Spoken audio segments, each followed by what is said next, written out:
Praise the Lord. நம்முடைய ஆண்டவராகிய இயேசு கிறிஸ்துவுக்கு நிகரானவர் இந்த உலகத்துல யாருமே கிடையாது. இயேசு கிறிஸ்து உலகத்தில் எல்லா தேவர்களை பார்க்கிலும் அவர் பெரியவர்.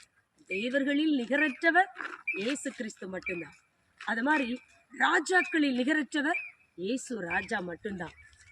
உலகத்துல பெரிதானவைகளை செய்ய நிறைய பேர் இருக்கிறான்னு சொல்றாங்க, கிடையாது. பெரிதானவைகளை செய்கிறதுல நிகரற்றவர் யார் அப்படின்னா இயேசு கிறிஸ்து மட்டும்தான். யுத்தத்திலும் வேற எந்த சக்தியை காட்டிலும் நமக்காக யுத்தம் செய்கிறதிலும் அவருக்கு நிகரானது யாருமே கிடையாது. பாதுகாப்பிலையும் இயேசு கிறிஸ்துவை போல நிகராய் பாதுகாக்கிறதுக்கு ஒரு தெய்வம் கிடையவே கிடையாது. நிகரற்ற இயேசுவை நிகரில்லா ராஜ்யத்தில் நம்மை கொண்டு சேர்ப்பதற்கு அவருடைய இரத்தத்தால நம்ம கழுவி நம்மளையும் நிகரில்லா ஜனமாய் மாற்றி இருக்கிறார். ஆகினாலே அந்த தெய்வத்துக்கே நம்மை அர்ப்பணித்து